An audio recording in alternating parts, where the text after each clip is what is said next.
भूर्भुवः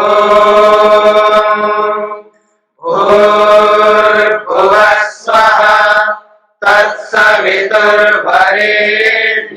भर्गो देवस्य धीमहि धियो यो नः प्रचोदयात्।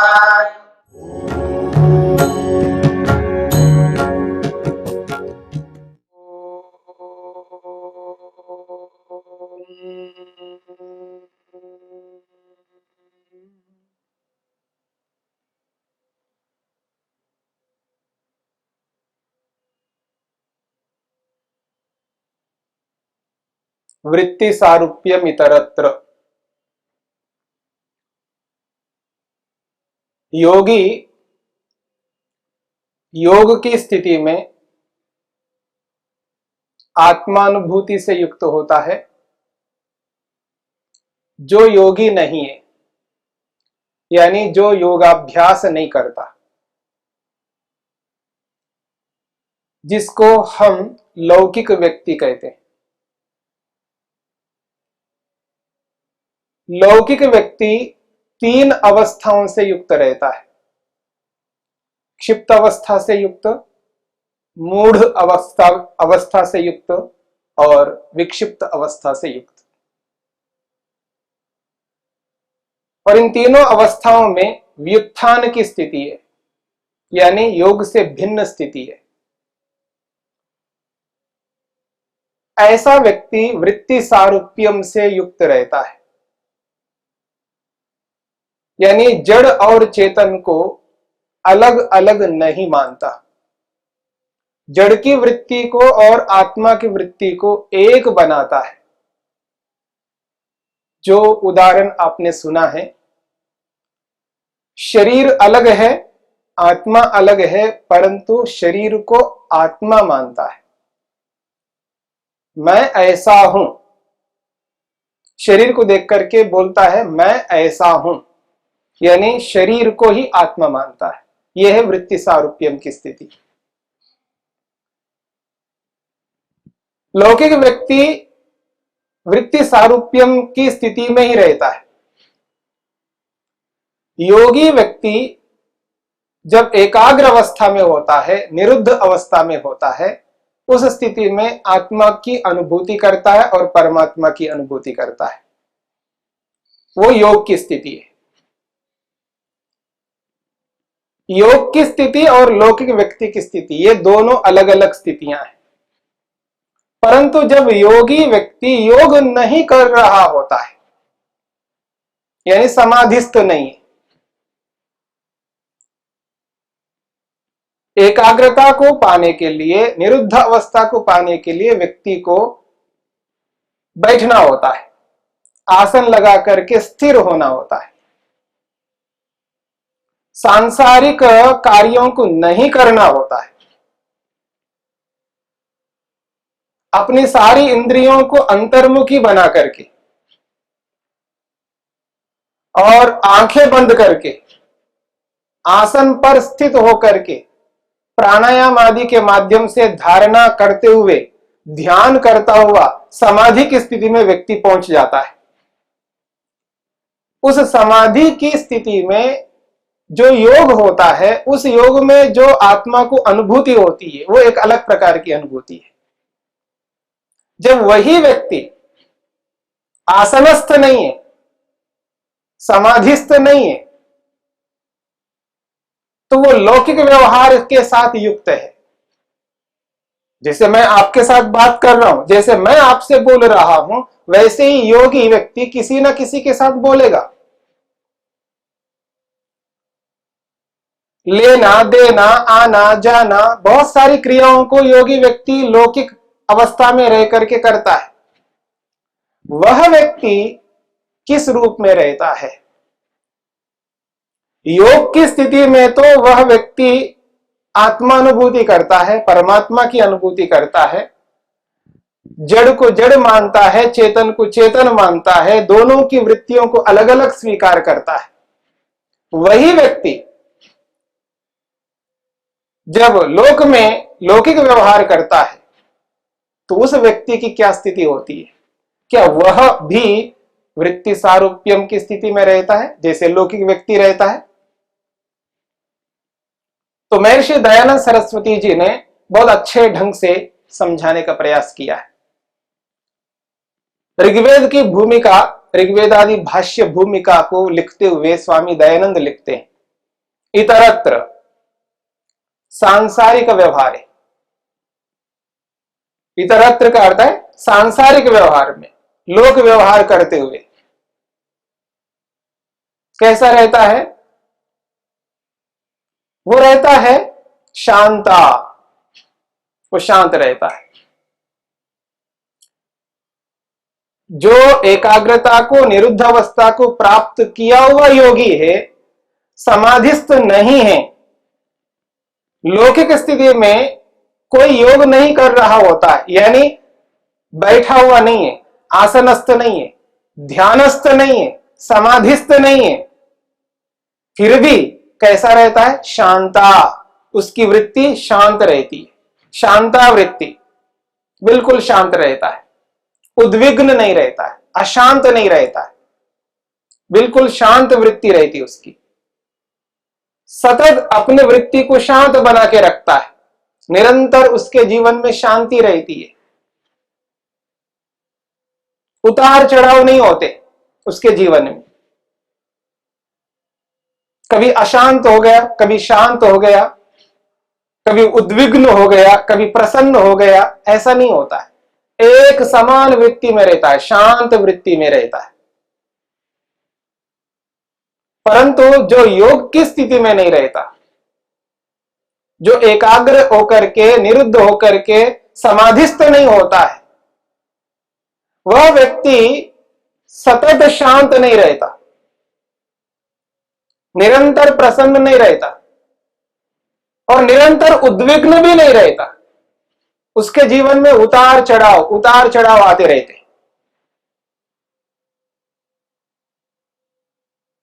परंतु योगी व्यक्ति लौकिक व्यवहार में लोक व्यवहार करता हुआ, लेन देन करता हुआ भी अपने वृत्ति को, मन की वृत्ति को एक शांत स्थिति में रखता है, एक सम स्थिति में रखता है। फिर कहते हैं धर्म,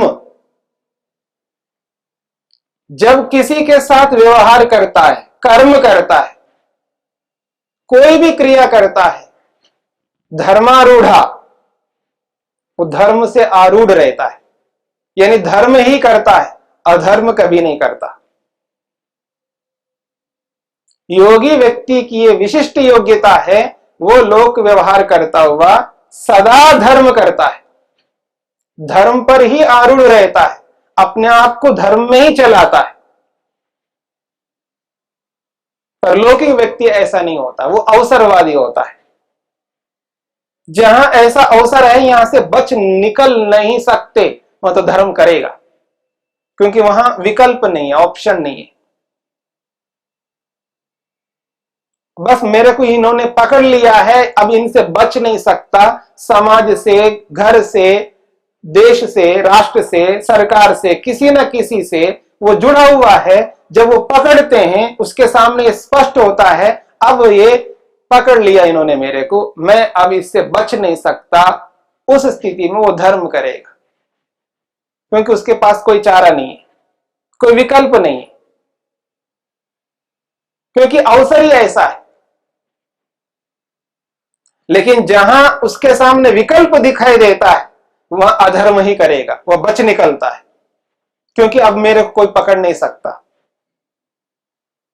वो सदा धर्मारूढ़ नहीं रहता, सदा धर्म नहीं करता। और जहां धर्म करता है, लौकिक व्यक्ति का धर्म अलग प्रकार का होता है और योगी व्यक्ति का धर्म अलग प्रकार का होता है। धर्म धर्म में भी अंतर है। लौकिक व्यक्ति धर्म करता हुआ भी उसका धर्म अलग प्रकार का है, और योगी का जो धर्म होता है, वो धर्म उस लौकिक व्यक्ति के धर्म से अलग रहता है। धर्म तो धर्म ही होता है, पर दोनों धर्म अलग अलग कैसे होंगे? धर्म तो धर्म है। एक व्यक्ति किसी व्यक्ति को खिला रहा है, भोजन करा रहा है, भूखे को वो खिला रहा है, ये भूखा है, खिला रहा है, उसको खिलाता हुआ धर्मयुक्त कर रहा है। किसी को खिलाना उपकार कर रहा है, धर्म ही है, लेकिन उसके धर्म में राग जुड़ा हुआ होगा। धर्म तो कर रहा है लेकिन उसके साथ राग है, उसके साथ अविद्या जुड़ी हुई है। तो धर्म करता हुआ भी उसके धर्म के साथ में राग जुड़ा हुआ है। और योगी व्यक्ति किसी भूखे को, बिल्कुल भूखा है, और उस व्यक्ति को खिला रहा है, वो भी खिला रहा है, वो भी धर्म कर रहा है, लेकिन खिलाता हुआ उसके धर्म में राग नहीं है, वो राग रहित है। क्यों? तत्व ज्ञान युक्त है, विवेक युक्त है। तो एक के धर्म में राग नहीं है और एक के धर्म में राग जुड़ा हुआ है। ये दोनों के जीवन में अंतर है। तो धर्मारूढ़ योगी सदा धर्मारूढ़ रहता है, लेकिन लौकिक व्यक्ति कभी धर्मारूढ़ रहता है, कभी अधर्मारूढ़ रहता है।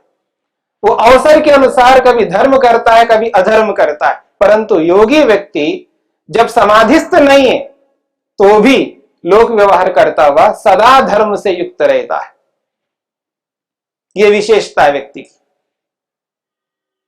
फिर स्वामी दयानंद सरस्वती जी लिखते हैं, विद्या विज्ञान प्रकाशावृत्ति, उसकी जो मन की वृत्ति होती है विद्या विज्ञान प्रकाशा वाली होती है, विद्या प्रिय होता है।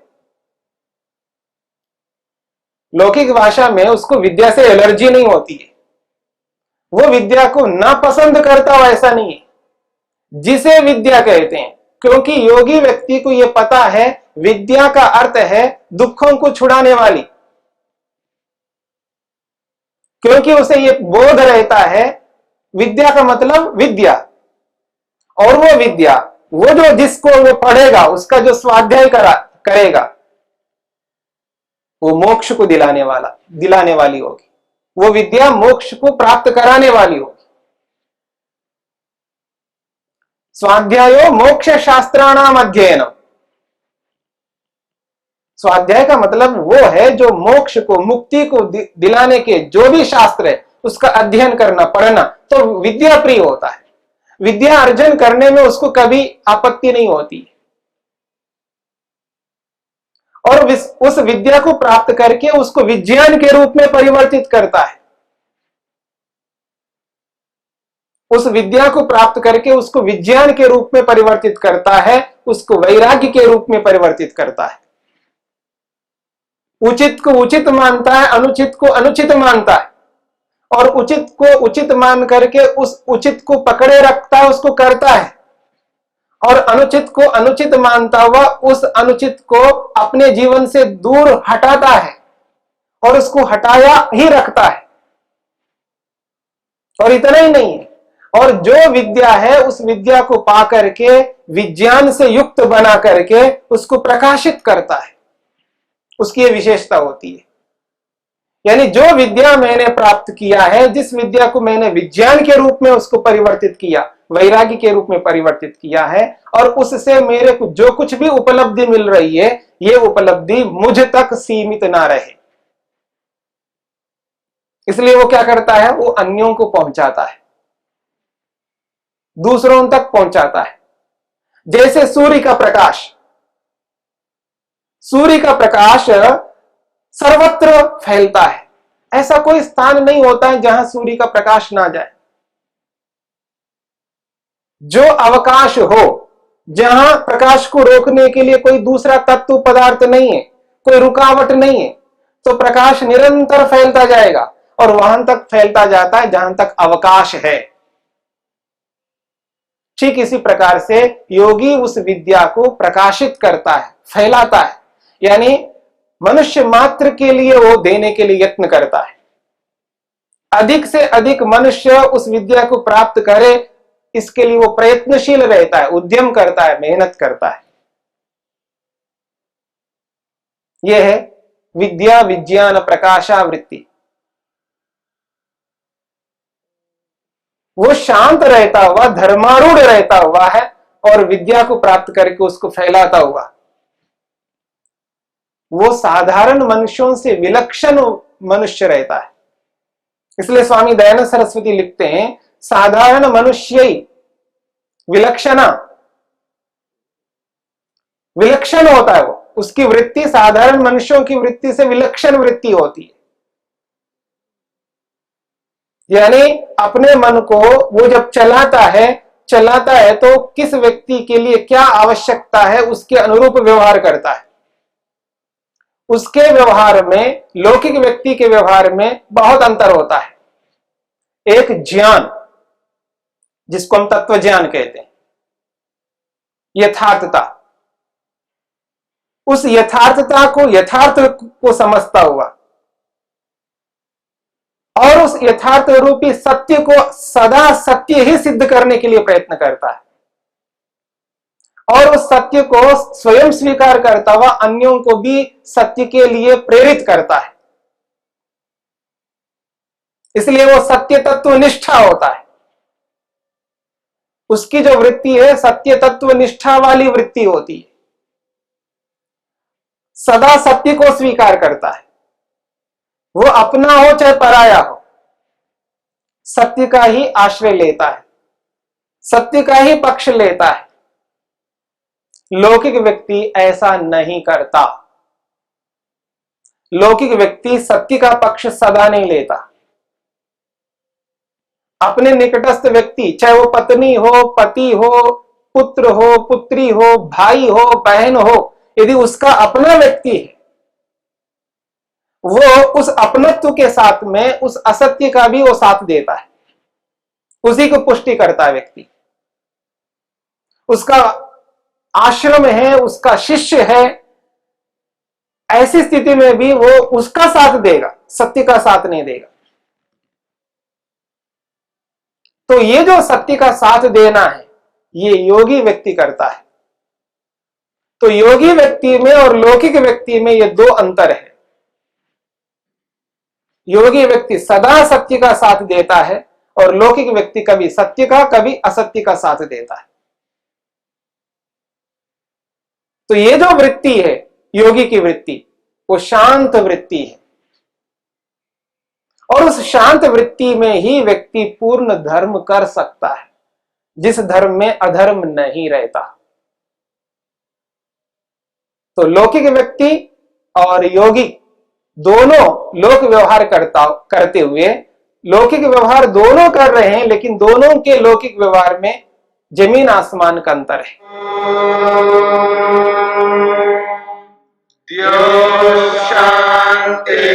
शांतिरंतरिक्षं शांति पृथिवी शांतिरापः शांतिरोषधयः शांति वनस्पतयः शांतिर्विश्वे देवाः शांतिर्ब्रह्म शांति सर्वं शांति शांतिरेव शांति क्षमा शांतिरेधि। ओम शांति शांति शांति।